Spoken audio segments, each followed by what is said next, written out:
Hello YouTube viewers, welcome to my show Computer Wednesday. In today's episode, we're gonna finally talk about the most interesting topic, iOS versus Android. So let's dive right into it.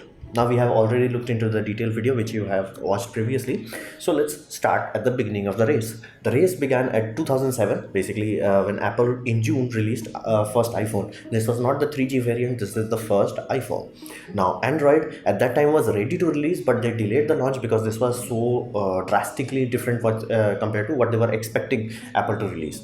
So Android pushed their delay because you have to understand Android itself was built as an operating system for cameras, but then it was tailored for mobile system, and then they realized a full touchscreen interface has been created, so they had to go back to the drawing board and design the architecture in such a way that it supports 100% touchscreen integration. Because during this time the whole idea was that you will have touchscreen. They wanted the touchscreen to be there, but it was for certain things you will have buttons like for call receiving and all that, so they had to redo that.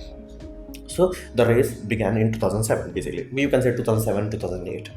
Now in the early days it was very one-sided. There was no discussion about this. Basically at that point all the reviewers were just saying the same thing. It's like iPhone is a polished product, and you can look at it, it's like every icon, every font, everything that was used here was thought of thoroughly. It's like somebody spent time to design it. Like that aspect was true, like they put effort into designing it and ease of use. And during that time, if you have looked at Android, it was clunky. It was it did not make sense, basically flat out. And not to mention the hardware itself was was not sure, because the people who bought this was generally people who were coming from either BlackBerry or they wanted to try something cheaper. So flat out that does not inspire confidence. Oh, you're buying the cheaper option, that does not inspire confidence. And this kind of is a confusing device. It's like, first it's a big, bold and very absolute device, then question becomes why it has keyboard plus the touchscreen. So here they knew the design aspect 100% better. So flat out in the early days from 2007 to 2010, there was not even a discussion about this. It was like iPhone is better, no discussion about this. However, it all changed in around 2012 in June. Basically, again, Android 4.1, aka Android Jellybean, was introduced.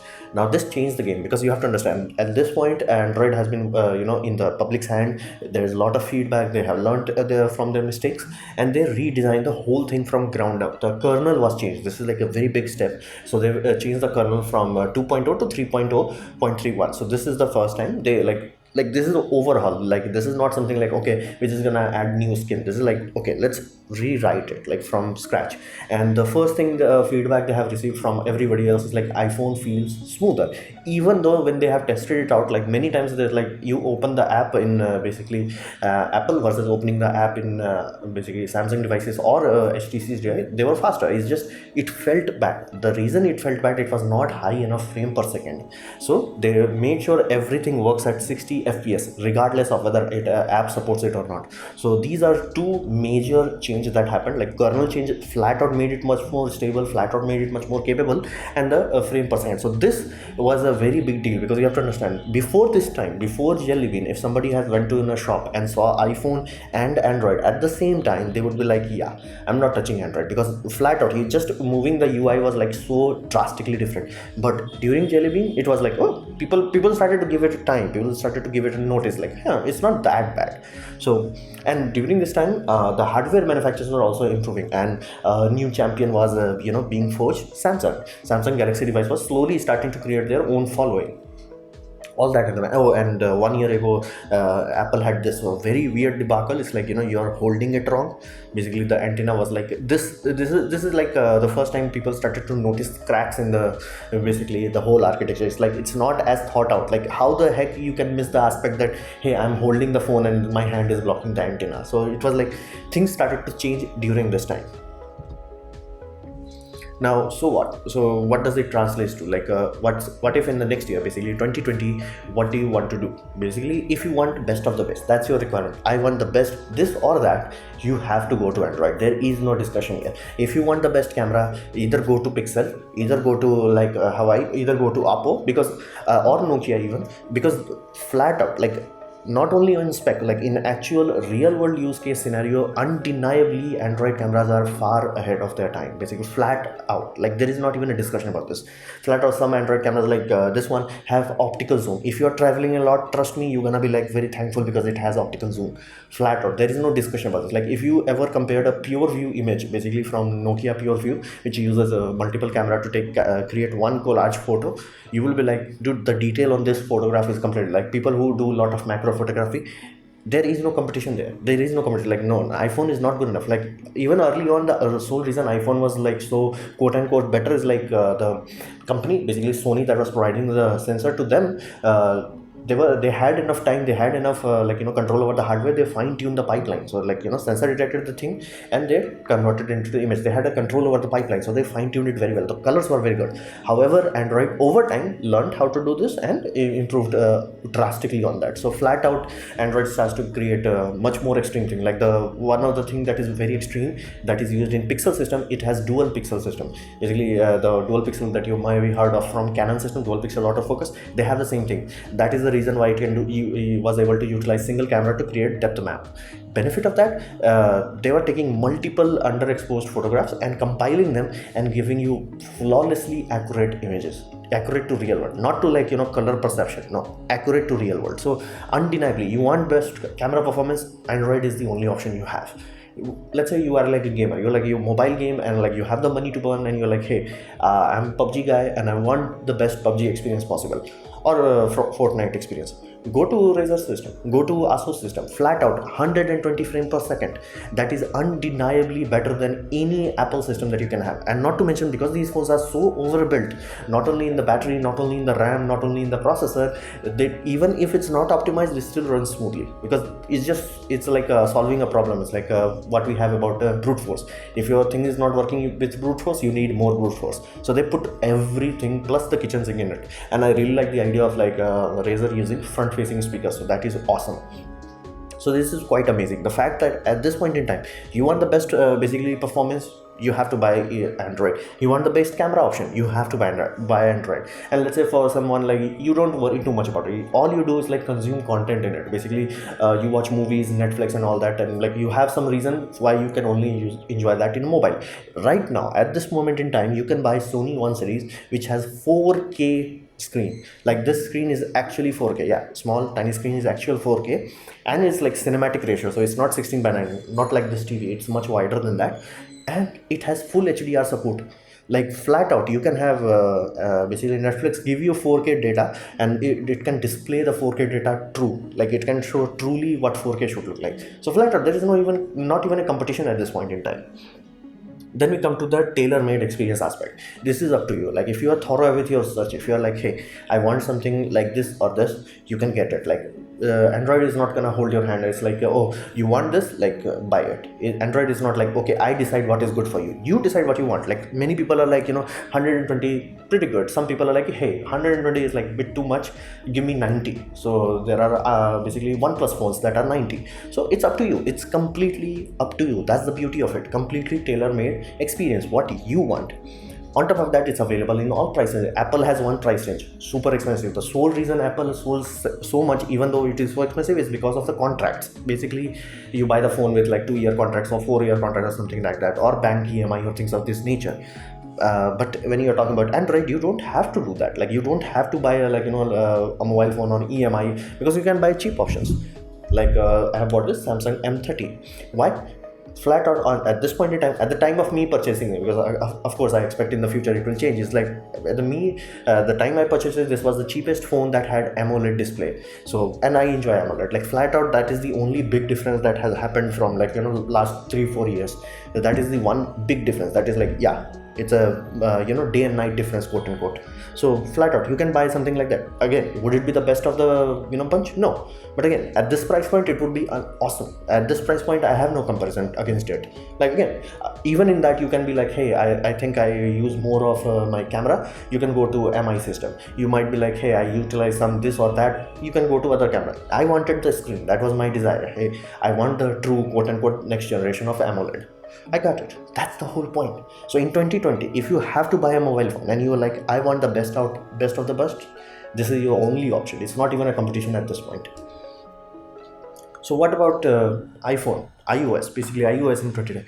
At this point in time, the biggest reason to buy IO devices is basically yours is bigger. It's a status symbol, flat out. From Bollywood celebrities to Hollywood celebrities, every Tom, Dick, and Harry uses it. It's like it's a by default status symbol. Like you want to be like go to high-end parties and all that, and you want to pull out a basically Android, even if it's let's say a Razer phone. It's a very expensive phone, but people will look at like cheap phone or something like gimmick and all that, because this has a luxury built into it, and more people buying it, believing it is a luxury, it becomes even more luxurious. So people have this kind of aurora around. It's like, hey, iPhone equals rich, Android equals poor. So flat out, this status symbol is a very critical thing. Again, you may be that kind of guy, you don't care which phone you have, all you do is like some mobile phone, like some light applications and things of that nature, you like, I will be happy with either way. In those sort of scenario, you may prefer buying Apple because Apple makes the decision for you. It's like, hey, buy this and be happy. So you may be happy in those sort of scenarios. And on top of that, there is one legal reason. Legal would be pushing it, but one practical reason to buy iPhone would be like better support and longevity. Basically, in terms of software, Android hardware does last. Like my father just retired his 5-year-old phone. My mother just retired her like a 4.5-year-old phone. So I cannot say like with certainty is like, oh, Android does not last. I have people who have used Android for more than 4 years. So, and I'm using my old 4-year mobile phone as a Stream Deck. So I cannot say that like Android does not lie. It's just the software support is not as awesome as Apple. So that is one core reason, like that is one good thing that you're getting. And given the fact that Apple does not make hundreds of models like Nokia or Samsung, you have the luxury, like if something breaks, like let's say from screen to something breaks, you can go to some store and get it repaired. Again, Apple is trying very hard to disable that, but it can be done. So these are the core reason why to buy basically Apple. You want to have a status symbol, and you want to have a device that you buy and forget. So this is quite amazing. Now there are certain myths that I have to dispel when I'm talking about this. First of all, the biggest myth I ever heard is iOS is secure. Did you guys were not here when this stuff happened? And happening is happening again and again, and it is happening on iDevices. Now you have to understand this. Security requires you to have a little bit of anonymity. Basically, nobody should know. There was like a documentary about bunkers, and it had one very interesting part. Like the best bunker in the world would be the one that you do not know about, because if somebody knows like where it is, they're gonna blow it up. Like that's the whole point. Same goes with security. If you have a device by default that every celebrity uses, by default, like there are thousands of hackers there, like they will make their mission, I have to crack iPhone, because it's such a juicy target. When you are talking about Android, now again, Android also deals with this kind of issue. It's not secure. You cannot make something that is mass produced secure. By default, it cannot be done. That is why like servers are generally run on custom built operating system. Most of them have backbones of basically Linux system. And it is necessary. Even military have their, like they know this, like you have to have a completely independent system which nobody knows about. So neither iPhone nor Android is secure. However, Android does have one luxury, is that because let's say anybody is like nobody's gonna like spend time how to hack this mobile phone with this exact chip, simply because again this mobile phone is cheap. That means any person who's buying this does not have a very big bank account, so it's not a juicy target, so nobody is gonna focus on it. So that way you can get a scenario where like if somebody, let's say some police is like, hey, unlock your mobile phone, you're like, no, they cannot just go to some another security firm that is like specializing in unlocking iPhones. So you have that luxury, but it's not indestructible. Basically, it's not something like if somebody spend their time and effort into it to uncrack it, like they can crack it. It's just that the level of anonymity is like what phone do you have, that is one layer of defense. But if you truly want to be secure, you have to take responsibility of it. You have to be like, hey, I'm not gonna use any cloud system unless like I can double encrypt anything, basically upload encrypted files into it, like, and double encrypt them also. So yeah, you have to take care of security. Neither of them are secure, and but for some reason people believe iPhones are secure. Like this happened. Like you cannot have something more basically what you call high profile than this. Like iPhone has been getting hacked like regularly. Everybody knows that. Like by default, there are security firms who's like, yeah, if you have trouble recovering your data from iPhone, we'll crack it and give you data. Like it's common thing. It's like, but like the perception is there, like iPhone is secure. It cannot be. If 200 million people are using it, most of them are celebrities, flat out every hacker just made its mission like, let's hack it. And that is the reason why Apple has to release security release. Like think of this, if Apple's wall was uncrackable, why they are patching it up? So flat out myth, security is up to you. You want to be secure, you have to have a bit of anonymity. You have to take responsibility of it. Basically, you make your passwords as long as possible. and again double encrypt everything that you upload to the cloud. Now, in the early days, this was true. This was absolutely true. Was that Android had bad battery systems? Basically, Android battery did not used to last. Now that is no longer true. Simply because again, Android is improving itself year over year over year, and Apple generally does not use very big batteries. So they are using batteries that are very small, generally lower than 3 ampere hour.